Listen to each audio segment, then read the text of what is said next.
Hello and welcome back to another episode of It's All Connected. I'm Corbin Shanklin, one of the hosts here on the show, and these are my co-hosts. What's up, guys? I'm Richard Nebens here. I'm a writer at the Illuminerdi, and I have now officially seen as much WandaVision as everybody else in the world. There you go. Finally. You know what? I'm Bryce. I am also a writer and editor over at the Illuminerdi, and I have officially seen as much WandaVision as Richard and Corbin. So well, I guess we know what we're going to start with today. So yeah, there we go.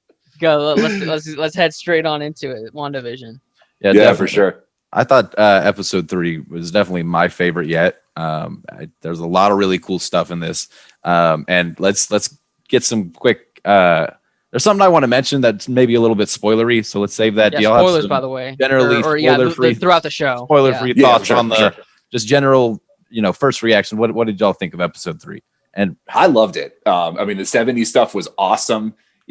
Spoiler alert, they go into the 70s this time. But the thing I'm loving most, I think Paul Bettany is in his element in this sitcom, TV, style of shooting. This is, I think, becoming my favorite Paul Bettany project in the MCU. He's been awesome so far. Absolutely, yeah. I love the both of them. I feel like both of them have really kind of flourished in this weird sitcom mystery horror-ish kind of weird hybrid that's never been done before. I feel like, especially Elizabeth Olsen, she flourishes because of her history with her sisters, but then it's also still a Marvel thing, and she's been in Marvel for quite a while. So it's amazing to see those kind of two worlds collide in the weirdest way possible. So totally. I absolutely love it. Theme song, was that like a Brady Bunch kind of parody? Partridge kind of Family, thing? I think. Partridge Family? Okay. Yeah. We were kind of debating on that. It's like, what kind of parody? But yeah, I just watched it again with my wife last night, and she said that is totally Partridge Family. Okay, yeah. So, but yeah, I love the parodies that they've been doing. It seems like it was a sort of mix between, like you just said, the Partridge Family and Twilight Zone. Plus some Brady Bunch in there. Yeah, which is just the weirdest combination of things that you could possibly imagine, but it somehow works. In the weirdest way possible. I am absolutely in love with this show. I can't wait. But it sounds like with some comments from Olsen and Bettany, which we can get into later. It seems like episode 4 is going to get even crazier. So without a doubt, yeah. For me, I think episode 3 is my favorite because it's got some of the most comedic bits in the show so far.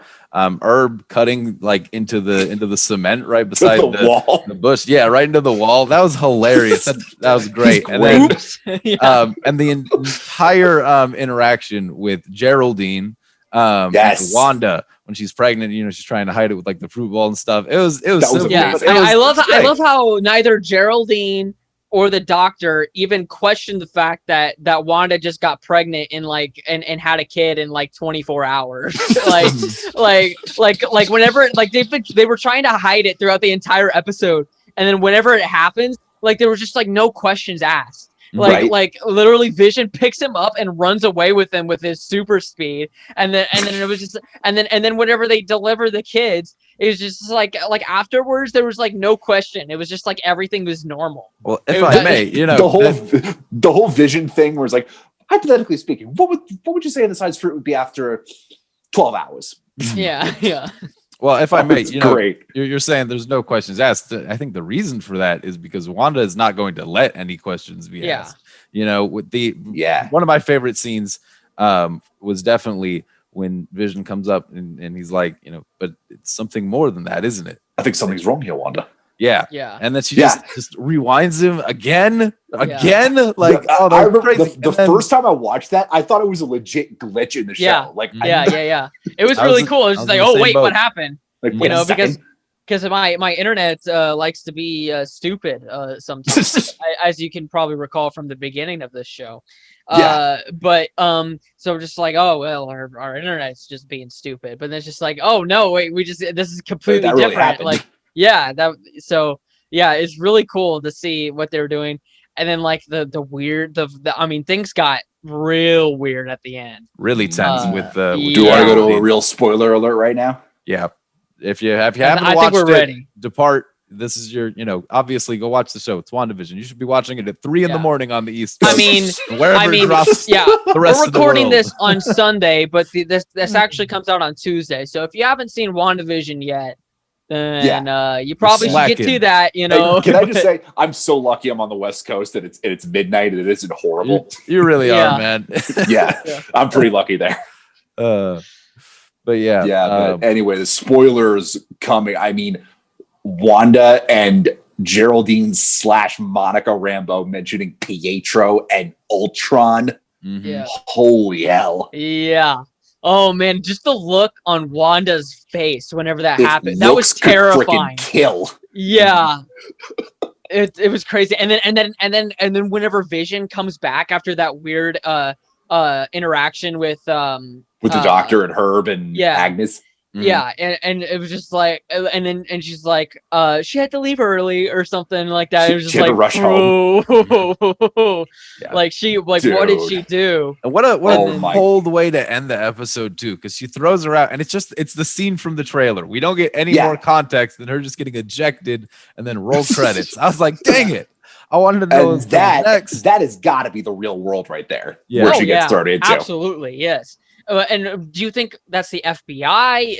It's probably not SWORD, right? Because SWORD, as far as we know, isn't even on Earth yet. Because all we know is SWORD is up in space from Spider-Man, Far From Home. So right, that's the only thing that we've seen from SWORD so far. Could be SHIELD. It's possible. I'm just putting that out there. I doubt it. SHIELD's not around, right? You haven't seen Agents of SHIELD, my friend. I mean, the whole timeline. It could be SHIELD. It could be SWORD. It's pretty it could be messy, but it definitely is a little bit of a question mark as to. I don't from what I understand. I don't think SHIELD's involved. It's SWORD and the FBI with Jimmy Woo. Well, with Monica, and we've seen we've seen nothing teasing SHIELD up until this point, but we have seen stuff teasing SWORD. Actually, So there was something. Well, now he's going to prove me wrong. There's something in this episode that a lot of people think is a direct Agents of S.H.I.E.L.D. reference, and it was the. I do know what you're talking about. Yeah. Yeah. So in this commercial, it's for Hydra soap, right? It's like soap, right? Made by Hydra. And in season 4 of Agents of S.H.I.E.L.D., there's this thing called the Framework. It's like this Matrix-esque, like alternate reality, and Phil Coulson in that reality makes his own soap. In this Hydra-controlled world. And so people are like, did they just nod at Agents of S.H.I.E.L.D.? And it's not the strongest. I don't know. That could be a coincidence, but it could go either way. Characters from Agent Carter showed up in Endgame, right? So, they're open to doing stuff like that. Supposedly, Matt Murdock is in Spider-Man 3, So, it seems like they've definitely opened up more to the TV characters showing up in the movies. Obviously with the Disney Plus shows, that's a little different, but like the previous TV characters showing up in the movies, ABC, Netflix, yeah. And this is a real quick random side note that I discovered. There's a Marvel animated series on Disney Plus. It's like a series of like movies and shorts. I think there may be some TV stuff in there too. I'm not sure, but it's called Marvel Rising, and it just stood out to me because it features Quake as played by Chloe Bennett, and Squirrel Girl as played by, I believe her name's Milana Vaintrub, and the girl who was going to play her in New Warriors, right? Girl, yeah. But then it's also got Miss Marvel, it's also got Captain Marvel. I think Iron Man and Cap are in it in some small capacity. So it was just interesting to see. Wasn't Spider-Gwen in it too? Yeah, Spider-Gwen as well. So it was just interesting to see, and even though it's just an animated form, to see that Marvel has put these characters together before. I think Quake in Miss Marvel, if She-Hulk if Jessica Jones and She-Hulk and Daredevil in Spider-Man 3 are to be believed, I think there's a good chance we could see Quake in Miss Marvel, just following that logic. I don't want to get my hopes up yet, but the signs are I wouldn't mind it if it happens. An optimistic way for fans of the original TV shows. But yeah, tangent little rant about that. Yeah. So yeah, but we mentioned Monica Rambeau coming into the real world. What do we think of that? Here's what I'm thinking. I've heard some theories on how this all works out. Is that when Monica touched, when she shook WandaVision's hand in episode 2, that that kind of like put her back in her right frame of mind as to like where she is, what she's doing. Like maybe when she enters the crazy reality that Wanda built, she doesn't have a clue of what's going on and what she's doing because she's from the outside, the real world. But then when she touches Wanda, that kind of puts her back into but like, the right how does frame she of mind. get into Wanda's world or whatever? Yeah, well, that's the question. We should. Well, that should mention the poem because it could have to do with her powers. Richard. Yeah, there was a piece of news that came out that actually I wrote up for the direct that somebody was able to get the subtitles for the lullaby that Wanda was singing to her newborn sons in Portuguese, and it translates out. I can't remember the exact phrasing of it, but there's a reference to light in it, which refers back to Monica Rambeau's powers because they're light based a lot of times in the comics. So, I mean, that was just a really interesting. I don't know if it's going to be an Easter egg that's going to pan out to anything, but it's definitely interesting regardless. Yeah, and I've actually got pulled it right here. So the translation was, "I waited for you, and this day has come. My heart became a home full of light, right?" And so Monica Rambeau is Photon, and I'm not super familiar with the character, but I did read Ultimates, and she's featured in that, right? And there's this other character called the Blue Marvel who's like very intelligent. The Ultimates is basically like the Avengers if they were way stronger and smarter. Maybe not all the time, but anyways, the point is that they tackle bigger problems than the Avengers would, right? And so, and Photon is like, she's a heavy hitter. Like her powers being tied to like the light spectrum allow her to do so many crazy things. It could be that it's interacting with Wanda's powers in some way. So I think that's definitely a solid theory. And side note with that, do we think she already has her powers, or do you think she'll get them as the series goes on? Because she's going to be in Captain Marvel 2 also. And so that's a great question. Already a hero or on her way to being a hero? I think it would be really interesting if she already had her powers, and maybe that's why she is a part of S.H.I.E.L.D., because she had the pendant, so it definitely seems like she is a S.H.I.E.L.D. agent of some sort. Now, I don't know when that would have happened. Obviously, they'll need to touch on it. It's not like Spider-Man Homecoming, where everyone knows, like Peter, got bit by a spider. Here we are. Exactly. They will need to address it, but I would be totally cool if she was already, a metahuman agent of S.W.O.R.D. That would be totally cool. Right. What do you think, Bryce? I mean, it's definitely possible. I mean, with WandaVision, I don't really think there's really any sort of this is what it's going to be, because I mean, every episode, it just flips you completely on your head. Every conspiracy theory is completely changed, So I think it's possible. I think, if she's going to be featured in Captain Marvel 2, and she's in WandaVision for some reason, I feel like there's got to be some sort of buildup in WandaVision 2, Captain Marvel 2. So I feel like there's going to be something, but I mean, I don't know. It's really hard just to kind of guess what's going to happen in WandaVision, Definitely. I mean, we just don't know what to expect. Yeah, exactly. and that's what I see you, but that's what I love most about the show is, and that's why, coming into WandaVision, it was my highest, my most highly anticipated Disney Plus project going into it, because there was just we had no idea what this was, so and I think that's what I love most about it. So I'm real excited to see it pan out, of course, and yeah, I'm absolutely loving the show so far. I've been talking to people, and somebody had told me that, like, yeah, I watched like some of episode 1, but it was just it just didn't make any sense, and I'm like, and it's so weird, and it's just like, I'm like, yeah, that's exactly the point, it doesn't feel natural. It's like, yeah, it's not supposed to feel natural because Wanda's making it up, and then like once they started to kind of understand that, I think I got them a little more interested, because I mean, just a general Marvel fan is going to be going like, what's going on? Well, yeah, what am I watching here? But whereas we understand that there's something huge, huge going on in the background, and we're just trying to decipher, what's going on. Is it like the the investigation or the conspiracy board that's behind us right now. It's all connected. People trying to connect the dots and figure everything out. Yeah. So and can I just say, I love the slow build technique. I'm loving that there's only like 1 or 2 episodes a week that we have to digest and everything, and it helps build up the tension for later on, because like how Netflix does it, where they drop the whole season at once.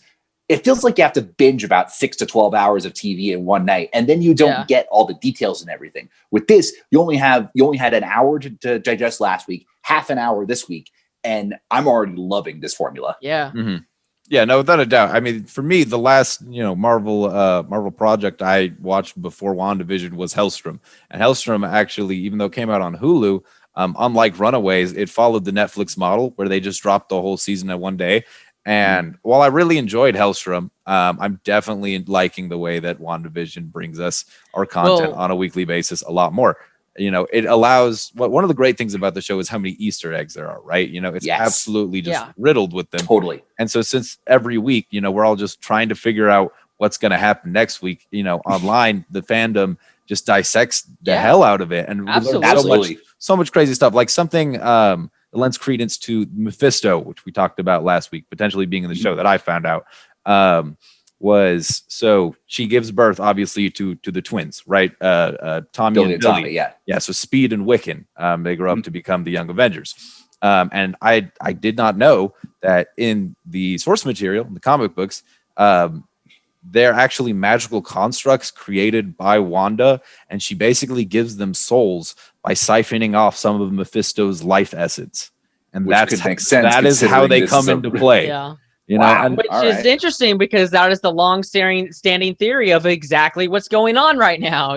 Right? So I mean, it's gonna be interesting to see what they do with that. Kind of flipping back over to the once a week thing. I've got some comments on that. So mean, being a broadcasting student, I learned journalism. I learned a lot about marketing and what goes into actually putting these shows on the air, even doing my own show. I know so sort of the downsides and the upsides to doing something like what Netflix does and what Disney Plus does. So what Netflix does is good in a way, because they can just get everything all at once. They don't have to spend as much on marketing.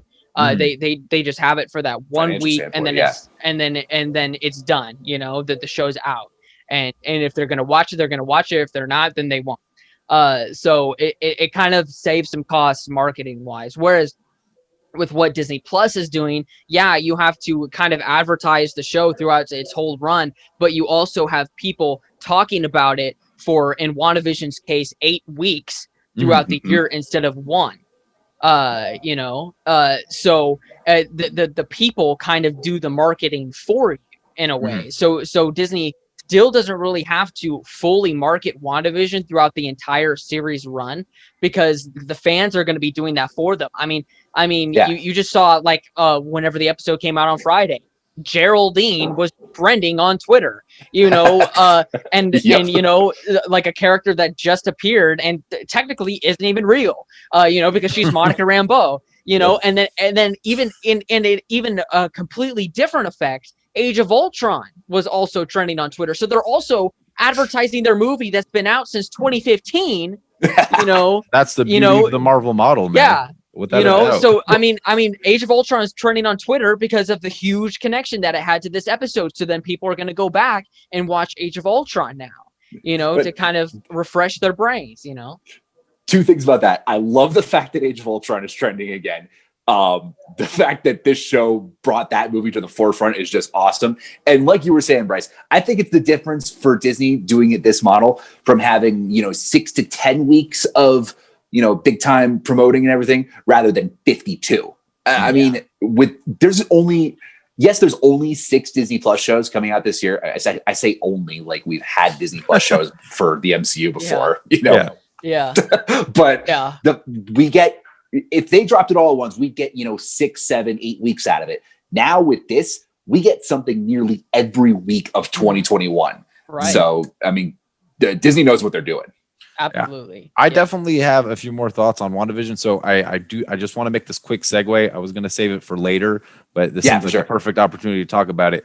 Zack Snyder's Justice League. Okay. So in March, moving on to this. Okay. We're talking about the benefits and, advantages. Sure. Yeah. No, absolutely. Model. This is a prime example of that. So in March, and this is kind of the way I see what's happened. In March, there's going to be Falcon and the Winter Soldier. There's going to be a little bit of WandaVision at the beginning of it. Last week of WandaVision, yeah. Godzilla versus Kong, right? Some big heavy hitters throughout the month. And that trailer just came out too. As of, a few weeks ago, the plan was, what we all thought was going to happen was that 4 of those weeks would be, or, at least some of those weeks, and then maybe it would carry over into the next month. 4 of them, anyways, would be devoted to Zack Snyder's Justice League. It was going to be a 4-hour weekly release, thing, and then also be released as a movie. And it was going to be both theatrical and HBO Max release. Or at least I believe Snyder is working to get a theatrical release. Now, the plan has been changed. It's going to be just released in the film format. There was some reports that Snyder actually went and reshot some scenes to add in kind of cliffhangers and make it a little more episodic. So if that happened, why did he change his mind? Was it him? Was it someone else? What do y'all think? Who knows? It's just Warner Brothers, man. I think the production of Zack Snyder's Justice League / the Snyder Cut is the WandaVision of film production. It is. You never know what's going on. You can say that about the whole DCEU. Anything could happen. I do think it's odd. I don't know if it was necessarily going to be weekly. I never heard that, but I do know that is an assumption on my end. In 4 parts. Mm-hmm. So my assumption is that it was going to be a Netflix style because it is supposed to be a movie. So my assumption was that they would release all 4 parts at once, but then you could also just sit down and watch the full thing instead. I was really looking forward to do the 4-part miniseries because I have a small bladder and I have to go to the bathroom a lot. And so, so I was looking forward to be able to have an excuse. Okay, this episode's done. I could take a bathroom break, and then come back and watch the next episode. Mm-hmm. Whereas now I'm going to have to kind of do that myself. Okay, is this a good stopping point? Self-regulate. Yeah. Like I was terrified whenever Endgame came out. Like I didn't drink. I straight up did not drink anything that whole day in preparation to watch Endgame because I knew that I was either going to make it through or I was going to. Or you weren't. Make it through, you know what I'm saying. So because it's Endgame, right? So, but no, I mean, Zack Snyder. It is a very weird scenario. I don't know why. It is very mysterious. I don't know why they did this, because they've been marketing it as both for this whole time, and then now Snyder's come out and said that it's just a one-shot. Like barely 2 months away. It's just right around the corner. Seriously. So the timing of it is also bizarre. I've got the quote right here. Somebody asked Snyder, so is this still a series or a one-shot watch of a movie? And then Snyder simply said one shot. Mm-hmm. So, yeah, it's definitely very, very odd to see the sudden shift. Mm-hmm. Like Warner Brothers at it again. I guess I don't know though, because I mean, from what we were promised no compromises, Yeah, Snyder said that himself. Honestly, yeah. Like if Snyder, maybe Snyder didn't want it to be a mini series, and maybe that was an HBO Max thing. That's kind of something I speculated minorly in my article. It's possible. Just as an overall, do you think these guys actually talk their decisions through before they actually make them, or? I'm going to say sometimes. Definitely, at least occasionally. Joker came out great. Aquaman was pretty good. Aquaman was fun, at least. I like Shazam. Shazam was pretty good. So, yeah. So, anything post Justice League has been pretty fine. It's just it's tough. It feels like it's only Snyder Productions that really this kind of drama like lies with, you know. Like, I mean, I don't want to like be out here. He was still a producer on Wonder Woman 1984. Just throwing that out there. And because that movie wasn't controversial at all, you know, or polarizing. No, that's what I'm saying. That's what I'm saying. Oh, I got you. I misunderstood. Right. Yeah. Oh man. And so let me pull up his filmography real quick. I know he's been a producer on everything in the DCU except for Birds of Prey. Well, okay, but he's as an executive role though. Whereas Wonder Woman 1984, he was a producer. Whereas I have it right here. The Flash, he's an executive producer. Suicide Squad, executive producer. Aquaman, executive. The original Suicide Squad, executive. So for people watching at home who don't know the difference between, because and this is something that confused me a while too. What is the difference between an executive producer and a producer? You know, you would hear executive producer, you would think that's a much higher up role, like they control more than the producer, but that's not necessarily the case. The executive producer deals more with the actual studio relations stuff with the production and more of the financial stuff going into money it. Stuff, yeah. So it's not, the executive producer doesn't usually have a sort of creative role in the film, whereas the producer of a film does. The producer of the film deals with more of the creative side throughout a production. So that means in Suicide Squad, Aquaman, the Suicide Squad, and the Flash, he was an executive producer, so he didn't really have anything to do with the story. And it looks like that he had no producer role on Shazam either. That's tough. And but whereas Wonder Woman and Wonder Woman 1984, he was listed as just a producer, which means that he theoretically did have some sort of creative input in the film. If I'm not mistaken, he helped on the story for Wonder Woman 1, but not 2, I believe. I think you're right on that. And let's see. Yeah, so story co-written for Wonder Woman, and you're right. Yeah, in the case of, you know, with the change from, you know, episodic, you know, miniseries to one shot, as he's calling it here, like I mentioned, the timing being weird. Again, I don't want to start like any conspiracy theory kind of craziness, but the fact that this happened after all this time, months later, and also incidentally after Ray Fisher's ongoing, you know, Walter Hamada needs to apologize to those members of the Justice League investigation. He's still going at it. I can't help but wonder, is this you all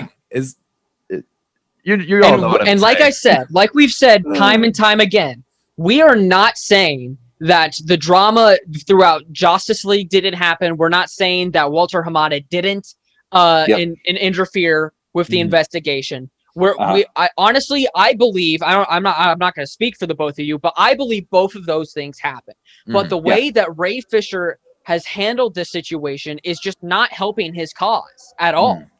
You know, there's much more professional ways to go about doing this. So I feel like he's being very counterintuitive with this. You know, like I said, I believe him. I believe that what he's saying happened, but he has just completely handled this whole situation wrong to where now everything's getting turned back onto him. It is doing nothing but hurting his career and potentially, you know, the Restore the Snyderverse movement that everybody wants.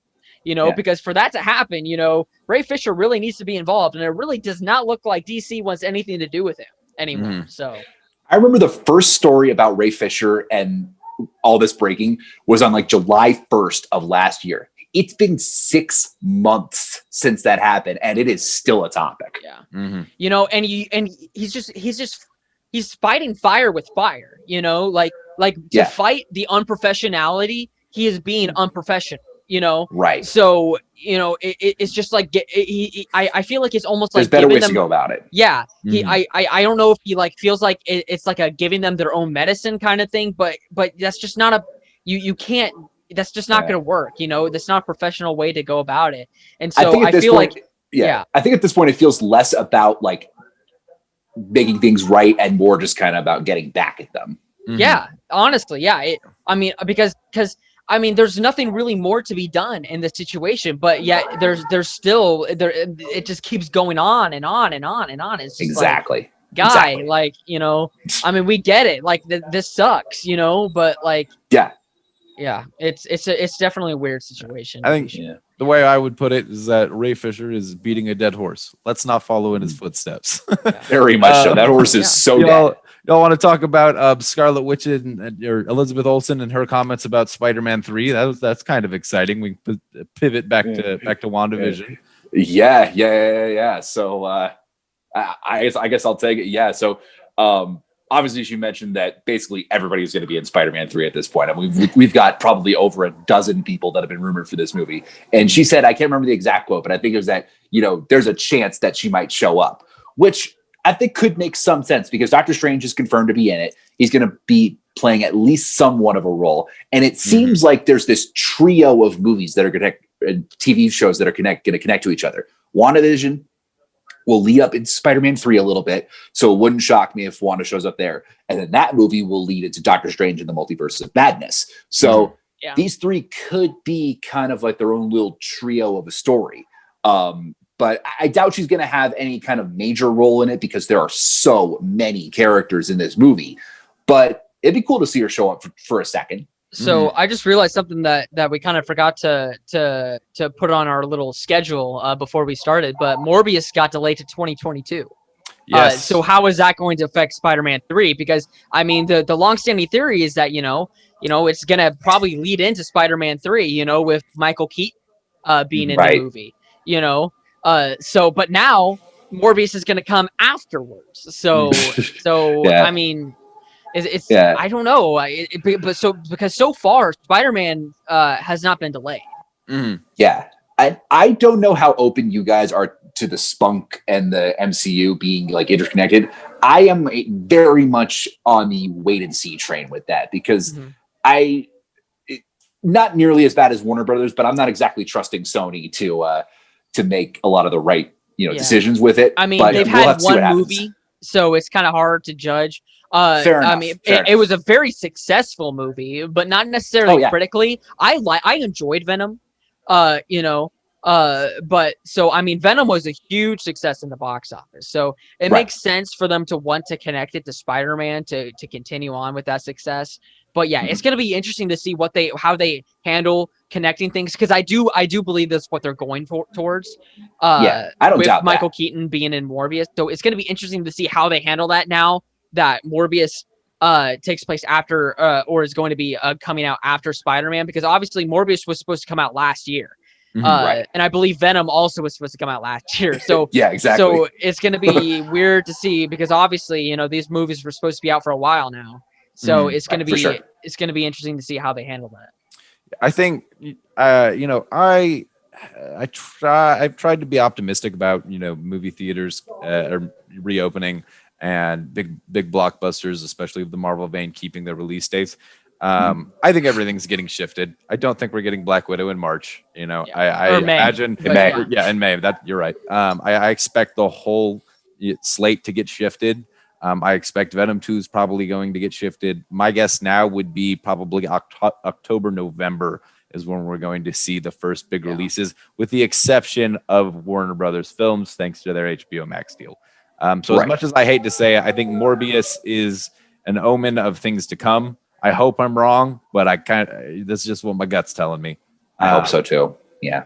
So that kind of sucks. But on the note of, Scarlet Witch potentially being in the film, I've often said I would love it if at the end of it we see Scarlet Witch take up a more villainous role. Age of Ultron opens up, first shot, her and Quicksilver as bad guys working for Hydra. So to have her the first season of her TV show end with her once again as a villain, but now far more powerful and unhinged than ever before.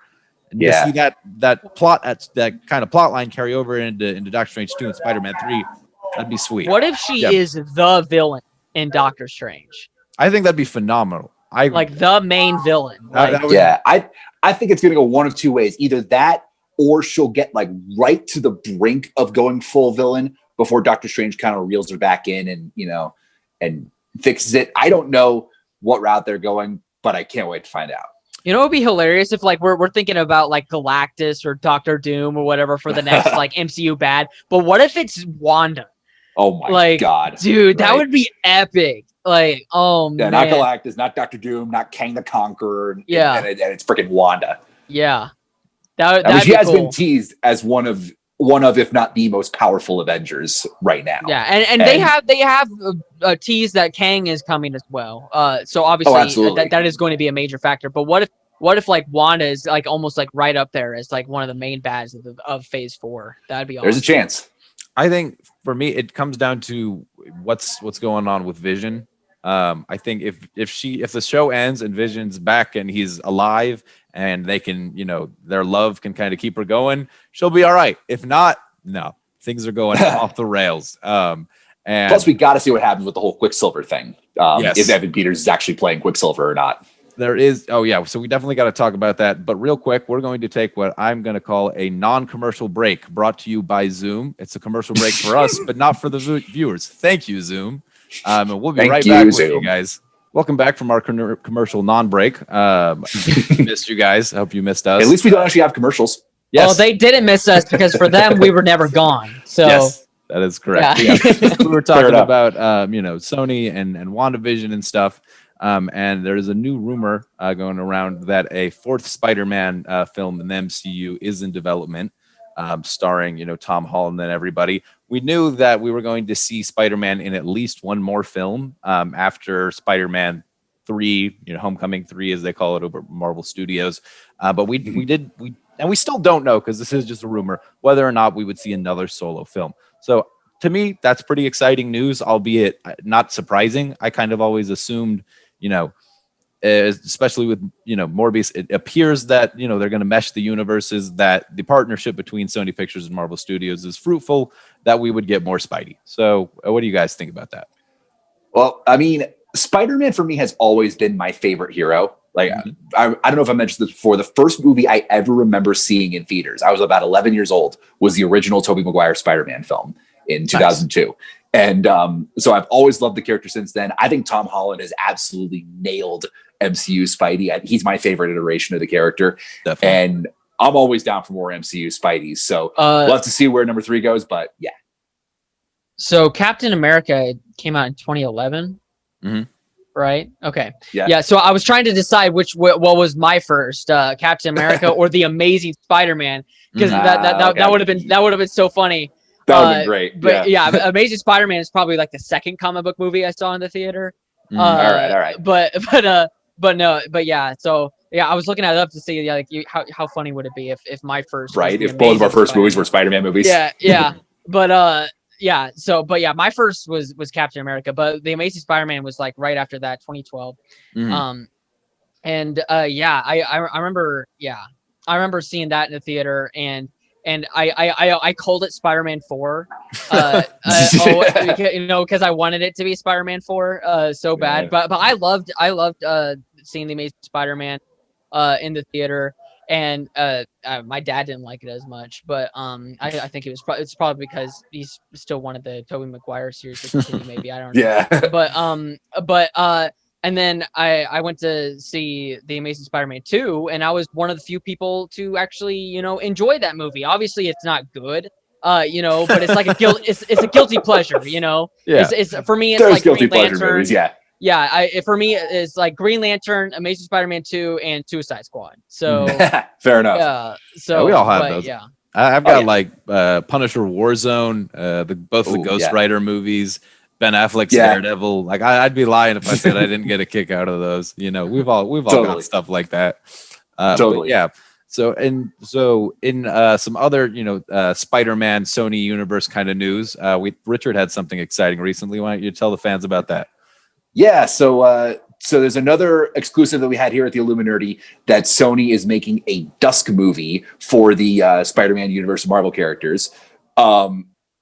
I don't know a lot about the character, but doing my research and everything, it seems like it would be an interesting fit, alongside people like Venom and Carnage and all this stuff, and what they're trying to do with the Sony universe.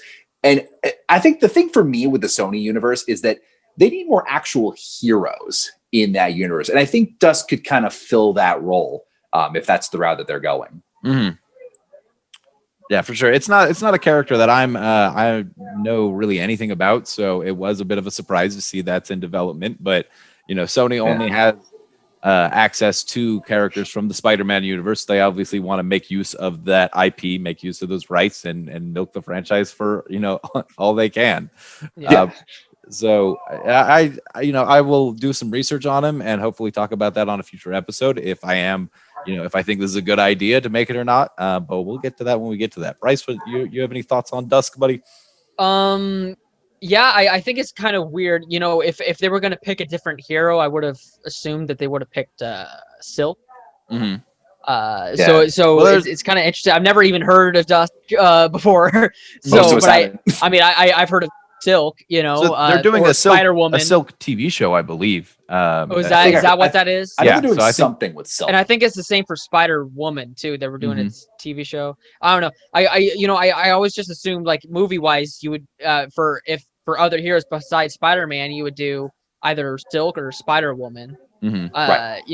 So it's a weird choice. Spider-Woman's going to be a movie, but it's still kind of might be a little bit of a wild one. Maybe. Yeah, I think that's what a lot of people are speculating. Well, and then they also could do Miles as well. Very true. If they want it to be, if Spunk is truly its own separate thing, I could see them doing having Miles be the Spider-Man of that universe. Mm-hmm. But I don't think that's what they're going to do. So I'm sure Miles. It's going to be a lot of wait and see on Sony. Honestly, Miles I could see showing up in Spider-Man 4. I could see that happening. Not as Spider-Man, but as the build-up to him becoming Spider-Man. Yeah, the way they do it in the Spider-Man video game. Kind of like Thor: Love and Thunder. So yeah.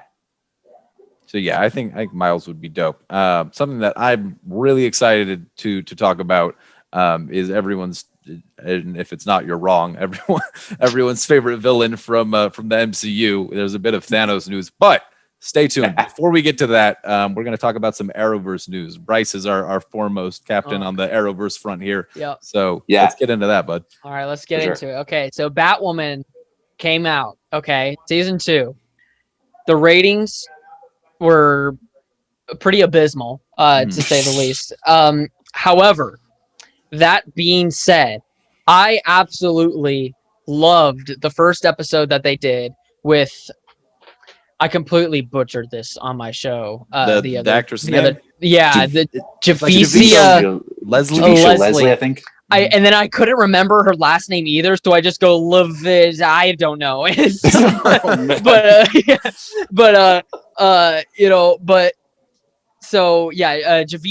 Leslie. I'm gonna say that's how you pronounce her name. If it's not, I apologize. Apologies if not. But I absolutely love her in the role of Batwoman. She did a really good job. I mean, I said it in my review. The introduction to her character was rushed but promising. I think they did a really good job of connecting her story to the other characters. And I also loved, just seeing her be a sort of inexperienced Batwoman, because obviously she wasn't trained for this. She just found the suit. So I liked how they kind of touched upon that. She doesn't just put on the suit and is automatically like a martial arts expert. So I like how there's some character growth to be put into there. So whenever this episode airs, episode 2 of Batwoman will have already premiered. This is kind of the downsides of pre-recording these things, but I will hopefully do a review of episode 2 as well. So I'm excited to check out how they're going to continue on from this. I also love Warren Christie as Hush / Bruce Wayne. Hush masquerading as Bruce Wayne. It makes me really excited to see him as the real Bruce Wayne in the future. Which obviously, if they casted him to play as fake Bruce Wayne, he's going to play real Bruce Wayne at some point. So that's going to be awesome. I'm hoping at some point they do a sort of Superman and Lois thing, and we could get maybe even a Batman show. That would be cool. I'm not so optimistic on that because we do have Robert Pattinson in the movies doing the Batman movies, whereas with Superman and Lois, we don't currently have Superman movies. So I feel like that's kind of why they're doing that right now. But I mean, I would still love to see it regardless, and have the two shows cross over. I don't know how they would do that though, because I mean, obviously, with Superman and Supergirl, they're set in different cities, whereas this would both be Gotham. So maybe they would have to wait for Batwoman's run to end, and then they could do a Batman show. But yeah, I just from this one episode, I absolutely love him as Bruce Wayne, even though he technically wasn't playing Bruce Wayne. I could just tell that he's going to be a really, really good Bruce Wayne whenever they actually fully bring him in as a character. Nice. I am really disappointed that they kind of, I was kind of hoping that the whole Bruce Wayne Hush storyline would be a season arc. However, they pretty much wrapped it up just in this one episode. I feel like they were sort of maybe leading it up to at least be a multi-episode arc. But then the whole Ruby Rose situation happened, and then they kind of had to, change everything.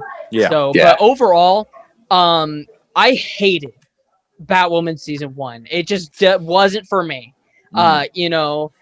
So, but I think at least story-wise, Batwoman is on an upward trajectory, and so I hope that they can get those ratings back up so they can justify continuing the story, going on with the story further, because I really like where they're going towards with this, and so I really hope that they can kind of recover from the grievances of season 1, and with Ruby Rose leaving the show, and hopefully the Arrowverse can have sort of this kind of resurgence and kind of go over to the same quality as something like Stargirl or Superman and Lois, because I think the benefit of those shows is, if I'm not mistaken, Stargirl was a shorter season.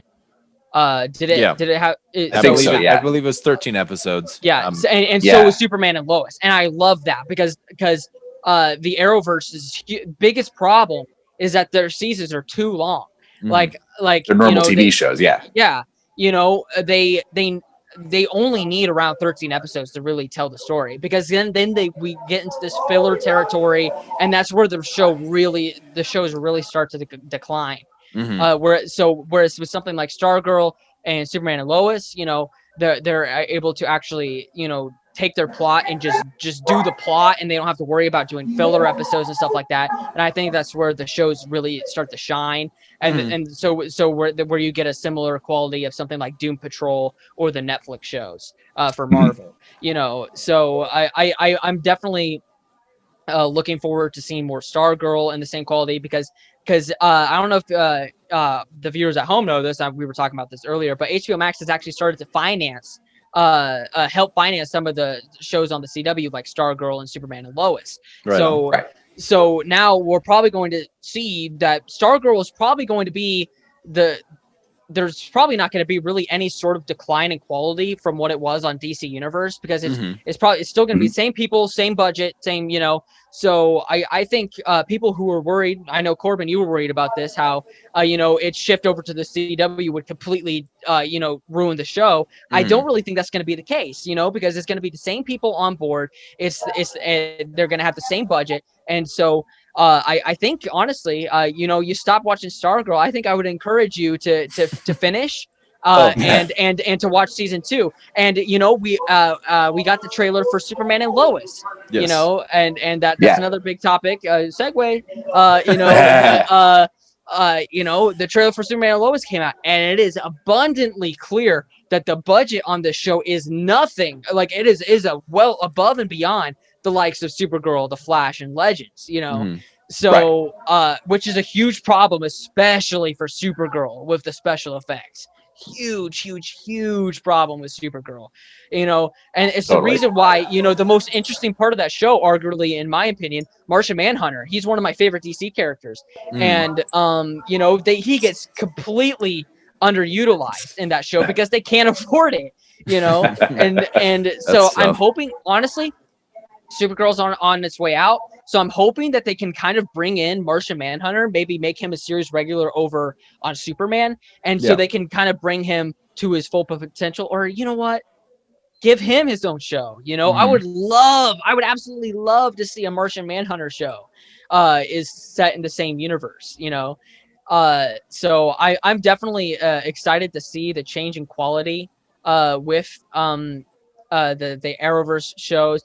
People have kind of speculated that maybe this means that this is going to be like a reboot of sorts. I don't really think it's going to be the case with that, to where they're going to be like retconning stuff, because I mean, Morgan Edge is in this, and he was in Supergirl, and there are a lot of recasts. Yeah. And Morgan Edge was arrested, I believe, at the end of like season 3 of Supergirl.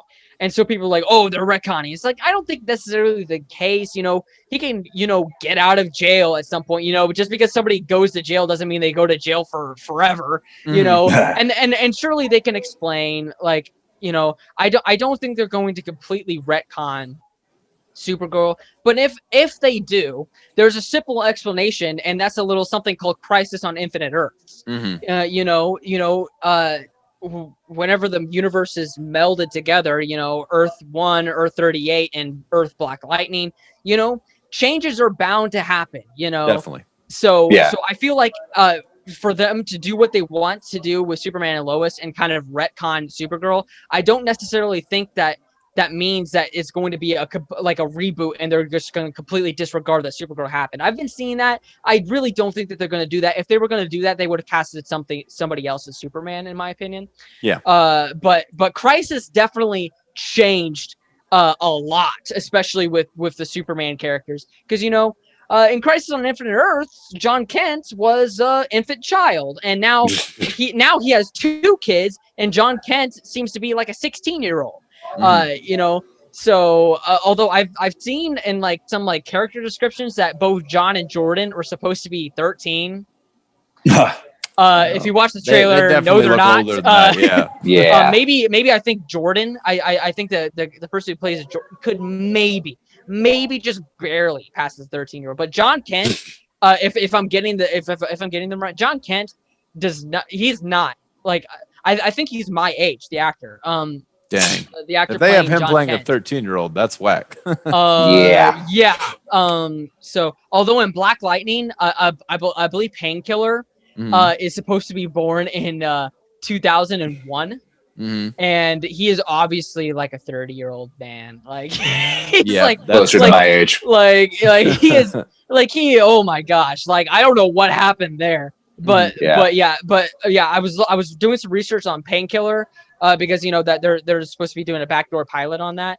And they say that the character is born in 2001, and I'm just like, bro, this guy has like a beard and like a full beard and everything. He's like super muscular, and like, while that's possible for somebody who I'm 20, so that means that they would be 19.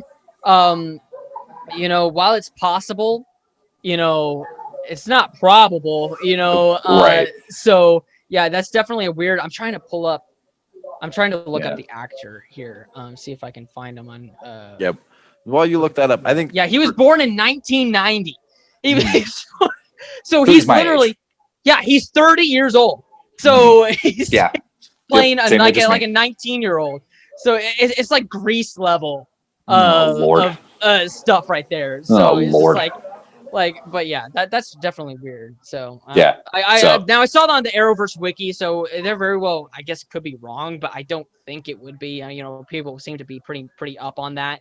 So he's playing a character who's 19 years old and he's 30, and he looks 30. Like, it's no offense to the guy, he's 30, right? But he doesn't look like a 19-year-old. Like, not their fault, not his fault they cast him. Yeah, it's just weird, but so that is funny. But so I think in the case of me, with the upcoming kind of Arrowverse content, in the case of Batwoman, I would be interested in watching Batwoman simply because it's very curious to me that it's Ryan Wilder is her alter ego, right? That's the new Batwoman instead of and she was created. That's her secret identity. She was created for this TV show because of what happened with Ruby Rose leaving the role, and so it's just kind of a unique thing to see a character, a new addition to kind of the Bat family, get their start in a TV show, kind of like Harley Quinn started out on Batman the Animated Series, right? And see where she's came from there. So Batwoman definitely interesting to me on that end. Well, something else in regards to that. So the Wonder Woman show that's in development. Mm. I'm sure this has got to be a new record for already existing characters But it's to Yara show Flor, up right? in a show. It's the new future Yeah, state so character. it's not Donna Troy that's going to be Wonder Girl. It's Yara Flor, a Latina dreamer who was born of an Amazonian warrior and a Brazilian river god, learns she is Wonder Girl. With her new profound power, she must fight the evil forces that would seek to destroy the world. So this has got to be a new record, because this version of Wonder Girl debuted in the comics like a week or two ago. Wow. So yeah, that's pretty crazy stuff. I mean, I'm assuming that this show is probably going to get picked up because it's Wonder Girl. You know, that's a pretty DC show. Yeah, it's a marketable property for sure. Yeah. And I don't.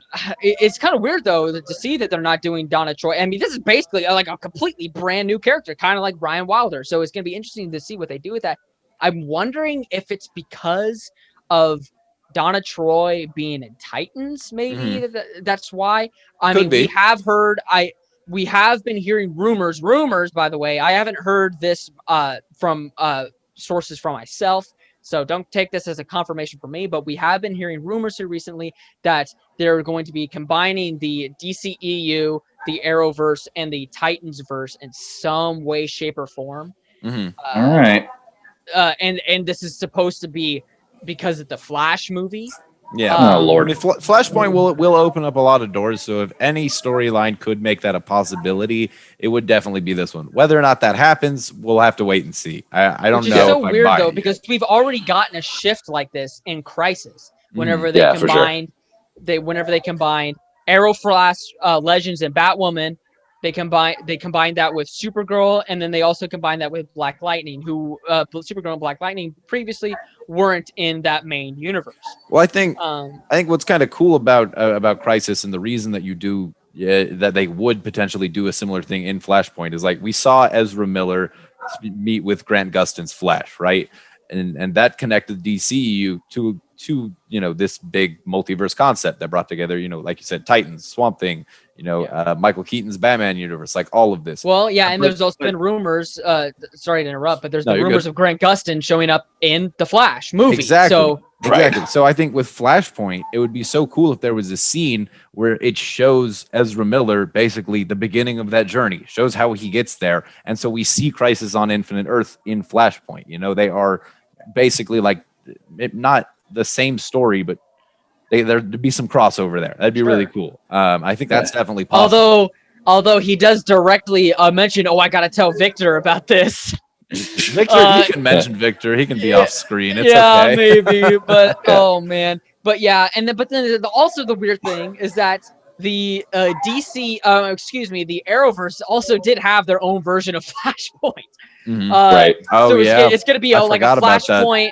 It's going to be a Flashpoint, and then a different Flashpoint. That if this is true, so it's going to be a weird. Yeah. That's actually how the DC animated movie universe it starts with Flashpoint, and then Justice League Dark Apocalypse War ends with them sending Barry to go start another Flashpoint, another reset. Yeah. And so there's kind of almost precedent for that.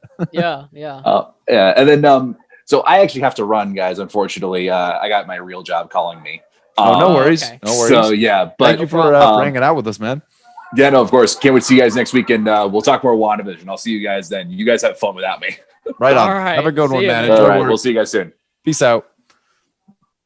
That's dang. unfortunate. Yeah, that is a shame to lose Richard. We still got some good stuff to cover. I think the next we thing, got through the most of his stuff though, right? Because we talked about his exclusive. Okay. Yeah, he talked about Dusk. We talked WandaVision, and I appreciate that he's likes DC and Star Wars like we do, but I think Marvel's definitely his bread and butter. Oh, for sure. Yeah. Yeah, and I think we got through most of the Marvel stuff. I don't think we didn't talk about Thor, but before we get to that, since we're still on DC right now, so Commissioner Barbara Gordon was cast for Titans season 3, right? And that was kind of cool because the actress, I've got her name here somewhere. I'm looking up. It's Savannah Welch, right? Now. And she, the actress, is actually an amputee in real life. I believe she lost her leg in 2016. So that's really cool to see the representation on that side in Titans. And I'm definitely excited to see her. The report, I believe, says that she has kind of some animosity, some negative beef with Batman, Bruce Wayne, and that her romance is kind of rekindled with Dick Grayson, and that kind of causes stuff to go down in season 3 as well. That's interesting. So I'm looking her up right now. Mm-hmm. And apparently she was in a Casey Jones fan film in 2011 as April O'Neil. That's cool. That's actually a really cool little kind of tidbit about her. Yeah. Other than that, I don't really see anything that I recognize her from. Apparently, she is a composer as well. She has a pretty extensive discography here. Oh, that's really cool. Yeah. So jack of all trades. Yeah. So yeah, very interesting. So I mean, look, I'm excited to be getting Barbara Gordon in Titans. She's a very important asset to those characters, and especially Dick. It seems like that they're not really moving forward with the relationship between Dick and Starfire anymore, which they kind of had a little bit in season 1. Could be something of a love triangle, but I think it's also possible we see them just diverge. Yeah. I mean, and I'm assuming that she's probably going to have. Look, they're going to do it again to the thing that they did in season 2, where they had 2 stories pretty much going on at once, which I did not like. But they're going to do it again. Because last season we had the Nightwing story and then we had the Superboy story, and those 2 completely conflicted against each other. It seems like they're going to be doing it again this season. Hopefully they've learned their lesson and they can make it more balanced this go around. But they're going to have the Red Hood story and they're going to have the Starfire story, and obviously Barbara Gordon is probably going to be more involved in the Red Hood stuff. Yes. And so whereas I could see maybe Rachel with maybe it's the Starfire, but then Rachel's also got the Wonder Girl stuff. There's so many moving pieces. Yeah, it's gonna be. I hope Wonder Girl isn't gonna be its own like third thing, because it's like they already couldn't do 2 in season 2 because they had the Nightwing Deathstroke stuff, and then they had the Superboy Cadmus stuff, and then now we're basically it's like I'm having some PTSD from like season 2, where it's just like, oh gosh, they're doing the same thing again, so yeah, it's pretty I don't know. I want to be excited for it, and I apologize if PTSD was an offensive comparison there, because obviously this is just a silly show, and obviously that is a major problem. So I just want to clarify that, for sure, for sure. So, but yeah, so obviously, the PTSD has nothing to do with the silly TV show. But with that cleared up,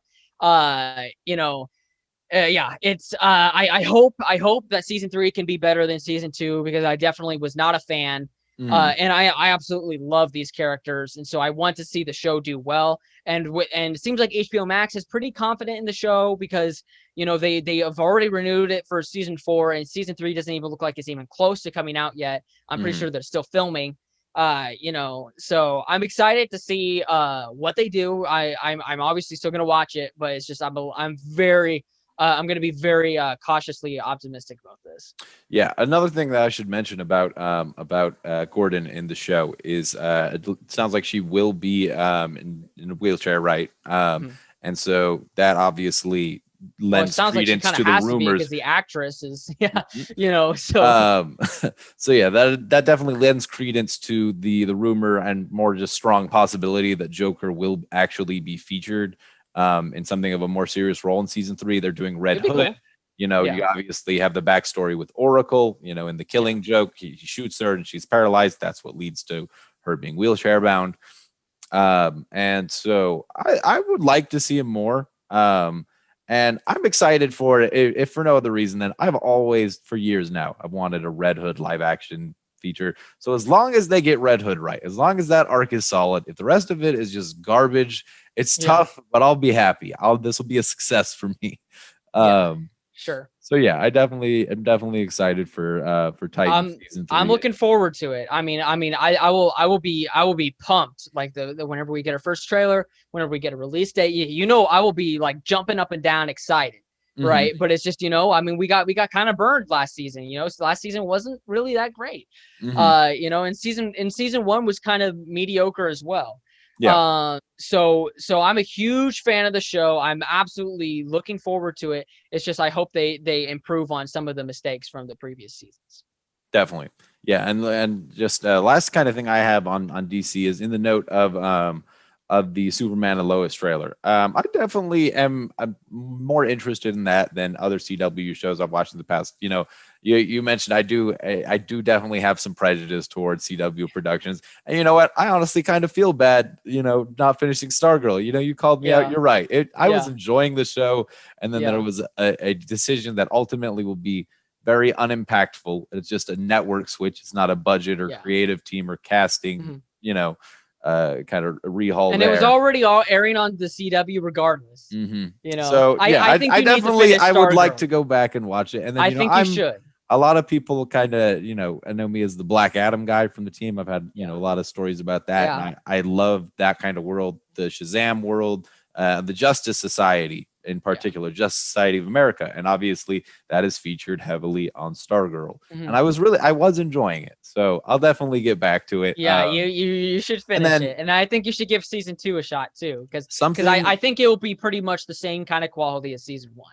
I don't really think that the CW is going to affect that really at all. No, and you're probably right, and I should have had the foresight at the time, just the clear mindedness to see that. But in the case of Superman and Lois, I actually, about a year, maybe a little longer ago, I started watching Smallville season 1, right? But I didn't quite finish it. And I was really enjoying it. I just got caught up with other stuff. But I love watching like different incarnations of the character and like comparing them back to back. So like it would be so much fun to watch Smallville as Superman and Lois is coming out and kind of like contrast. Oh, it's gonna be different, all right. Oh, without a doubt. Because Smallville, you start him off in high school, and in this show, his kids are in high school, or at least they should be, because they're not 13. Yeah, if those kids are in middle school, I'm gonna be like, okay, I don't. Excuse me. But it's gonna be interesting to see because he gets laid off from the Daily Planet. It seems like he moves back to Smallville, I believe. He's out. It seems like he's out on the farm. Not Smallville, Superman and Lois. And then it's going to be interesting to see the dynamic between him and Lana Lang, because it seems like I'm pretty sure they're like next door neighbors. Him and Lana Lang and her wife, her husband, Kyle Cushing. And this character just screams first season death, because like all super CW superhero shows have to have like a first season death. Like Arrow, it was Tommy. Flash, it was Eddie. Supergirl, I can't remember who. I don't know. I don't know if Supergirl had one, but Legends, it was Hawkman. Yep. I remember that. I watched Hawkman. I was doing Justice Society research. So. Yeah. So, but yeah. So there's always the first season death on a DC superhero show, and this guy just screams, like this dude is going to die in the season 1 finale. I don't know. It's just like Lana's husband and Smallville's fire chief who enjoys his life living in a small town and is wary of those from bigger cities. Like, he's definitely on the chopping block. Yeah. That's funny. It literally sounds like it reminds me of Eddie Thawne from The Flash. Like, it sounds like almost the same character because, he's probably going to have some animosity towards Clark, because obviously Clark and Lana Lang have a history together. They dated in high school. And he's from Metropolis, so he doesn't like people from big cities, I guess. And so they're moving to Smallville. So he gets laid off from Daily Planet and they move back to Smallville. And so it literally sounds almost exactly like Eddie Thawne, because Barry Allen, he's in love with Iris, but Iris is dating a cop named Eddie Thawne, and yeah, so it just sounds exactly like the same exact thing. So I'm calling it right here. Kyle Cushing, Lana Lane's husband, is going to die. Season 1, episode 13. We'll So see, mark man. my words. We'll see. Okay, and just real quick before we move on, do you want to do another Zoom non-commercial break, or do you want to just try and, because I've got like 2 or 3 things that I want to mention. I could run through them super quick and we could wrap it up in this next 4 minutes and 50 seconds, or we could throw on a third one. It's up to you, It depends friend. on what you want to do. Okay. It depends on how much you think you have to say. So the 2 things, that there's not a lot of discussion to be had on them, but they definitely feel worth mentioning. The first thing was that Ginger Gonzaga was cast in She-Hulk, playing Jennifer Walters' best friend. And I mentioned this because here at the Illuminerdi.com, we had an exclusive back in November that they were looking to cast a person of color as Jennifer Walters' best friend. So that was pretty dope. Additionally, Kevin Feige confirmed, or effectively confirmed, that a Nova movie was in, at least a very loose stage of development right now. We've known for a while, like obviously they're going to make one at some point. That was another exclusive that we had here, so I wanted to point that out. And now the big kicker, and the last thing I wanted to discuss. So Jim Starlin on comicbook.com's Phase Zero podcast is claiming that he's seen confirmation that Thanos will be featured in the Eternals. That'd be awesome. That's pretty crazy, right? Because, for one, there's the question of, does that mean flashback scenes or what? Because we know that Eternals takes place over a long period of time. So could we see Thanos in earlier scenes? Or is it possible that this is an alternate dimension version of him? I really want them to do like a prequel trilogy kind of thing, like almost like the prequel trilogy of Star Wars, where they show like Thanos maybe joins the Eternals at the end of the first movie, and then he's kind of a part of the team, and then by the third one, like he falls or something. And it's kind of like Thanos's own like prequel trilogy kind of sort of thing. I'd love to see that. Like that'd be awesome. Some of my favorite comics are some solo Thanos comics that are just really fantastic. And there's so much that can be done with a heavier focus on his character, especially when he's not running around as this, marauding conqueror. There's some really interesting stuff when he lives on Titan before, obviously, the moon goes to waste and he starts just killing people mercilessly. Like, I would love to see more of it. So I hope that's true. But I also want to stress, this would not, if Jim Starlin is wrong here, it wouldn't be the first time a comic book creator has kind of misled people about something like this. He does not work for Marvel Studios. There's no, I don't know why he would know, but on the other hand, Eternals has been finished for a while. It's just been sitting waiting for release. So if he's saying that at this point and he's lying, he's going to have some egg on his face. So there is that to consider as well. Yeah, I mean, it's going to be really interesting to see. Like, I really, that's what I want. Like, I would love to see like an Anakin Skywalker style story of Thanos, like his rise with the Eternals, and then his eventual fall as well. So yeah, I think that would be such a great story to tell, and almost make it sort of like a Thanos origin story. I think that'd be really cool. But I mean, mentioning my sort of Star Wars connection there, here real quick, IGN reported on a story by Video Games Chronicle that said that a Knights of the Old Republic game is in development without EA and BioWare. So EA was kind of the exclusive Star Wars game developer up until this point, and then they announced that Ubisoft is making an open world game, and now Knights of the Old Republic is apparently in development without EA and BioWare. So that's definitely very interesting to see. It's also, I mean, people have been asking for them to bring back the Old Republic into the canon for a while now. Forever. And instead that we got the High Republic, and it sort of felt like that was kind of like, we're not going to give you what you want, but here's something kind of the same, So it's awesome to see that Lucasfilm still has plans for the Old Republic and is still talking about it. And I'm hoping they just bring it back into canon, because there's really no reason for it not to be. It's so far off in the past to where they can just pretty much just bring it in. I don't see any problem with it. Definitely. Yeah. I'd like to see some more Knights of the Old Republic content too. I think we are going to be about out of time here. I think we've got through everything that we were hoping to. This has been an awesome episode. Thanks for doing this with me every week. It's a shame we lost Richard at the end there, but I enjoyed talking with him while we did. So thank you to everyone who tuned in. Please like, share, comment, interact however you can. And remember, it's all connected. See you, everybody. Peace out.